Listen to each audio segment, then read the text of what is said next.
میں بھی ہوتی تھی چلے الحمدللہ میں نے اب قرآن سے تعلق جوڑا ہوا ہے, تھوڑا بہت سیکھ رہی ہوں کہ ہم مطلب جو لوگ کچھ بھی نہیں کرتے اور ان کے راستے اتنی آسانی سے کھلے ہوتے ہیں ہر چیز کے لیے. اور یہ اس نے تو کچھ بھی نہیں کیا, اس کے سارے راستے کھل گئے. میں نے نہ کچھ کیا, میرے کوئی راستے نہیں کھلے. آپ کو کیا پتا وہ کون سی مصیبت سے گزر رہا ہے یا گزرے گا یا کیا مشکل ہوگی. اللہ تعالیٰ نے ایک راستہ, کسی کا ایک راستہ جو ہے آسان کیا, تو اس کا مطلب یہ نہیں کہ کسی اور کا راستہ مشکل کیا. یہ ہوتا ہے لا تتمنوا ما فضل اللہ بہ بعضکم علی بعض. تم اس چیز کی خواہش نہ کیا کرو جس میں کسی نے اللہ تعالیٰ نے کسی اور پر فضیلت دی ہے. یعنی دوسروں پر نظر مت رکھا کرو. ان کی تو شادی ایسے ہو گئی تھی, اس کی تو اس عمر میں ہو گئی تھی, انہوں نے تو کوئی کوشش بھی نہیں کی, ان کا تو یہ بھی ہو گیا, ان کا تو وہ بھی. ساری نظر اوروں پر, اوروں کو دیکھ کر کڑنا. اچھا ان کا تو بیٹے بھی ہو گئے, ان کا تو ٹوئنز بھی ہو گئے, ان کا تو یہ. او مائی گاڈ, اسٹاپ. مطلب میرا مقصد یہ ہے کہ ان کو مطلب یہی بچائے, مطلب کہ اللہ تعالیٰ پہ یقین رکھیں اور انشاءاللہ اللہ تعالیٰ آسانی کے بچوں کو کیسے قائل کیا جائے. تسلی دینے والی بات نہیں یہ آپ اللہ تعالیٰ پہ یقین رکھیں سے کوئی بات کا جواب نہیں ملا. یقین پہلے ہی ان کو اللہ تعالیٰ پر. آپ اللہ تعالیٰ کی ہدایت مانیں. ہدایت کیا ہے کہ آپ دوسروں پر نظر رکھنے کے بجائے آپ اپنے مقصد کو دیکھیں.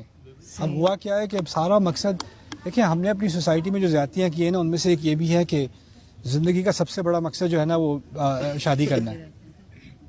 اگر بچیوں کی تعلیم ہو رہی ہے وہ اس لیے کہ رشتہ اچھا آئے گا. یعنی وہ ایک پہاڑی ہے دنیا میں جس کی اس کے اوپر تک ہمیں پہنچنا ہے, وہ پہاڑی کیا ہے؟ شادی. اب ایک دفعہ وہ پہاڑی کے اوپر پہنچ گئے اور وہ غلط جگہ شادی کسی طرح کرا دی اور اب وہ عذاب میں ہے, تو آپ کو اب نبھاؤ. اور پھر کہتے ہیں جب عذاب بڑھتا چلا جا رہا ہے, اچھا پریگننٹ ہو جاؤ, پھر سب ٹھیک ہو جائے گا. اور پھر اس کا بچہ ہو جاتا ہے تو وہ اور زیادہ عذاب میں. اب تو بچہ آپ کیا کر سکتے ہیں. صحیح ہے. یہ فارمولا بنایا ہوا ہے ہم لوگوں نے, بالکل. اور اس کا ہمارے دین سے کوئی تعلق نہیں ہے, اس کا ہماری اپنی انگزائٹی سے تعلق ہے. ہم نے دوسروں کو کمپیئر کر کر کے, اس کی بھی شادی ہوگی, اس کی بھی ہو گئی, ہماری بیٹی بوجھ ہے. کس نے کہا ہے بوجھ ہے؟ No, it's like the other way around. If the kid asks their parents, "Kabhi aap hamara rishta kyun kar rahe ho? Why is it taking long? What do you want?" Maybe they're social, and maybe the parents are socially awkward and isolated, and they should be more social. Exactly. Maybe they should be, and maybe the uncle should become social, or the grandpa should become social. Next. اگر آپ اپنے آپ کو الگ رکھے ہوئے تو آپ اپنی.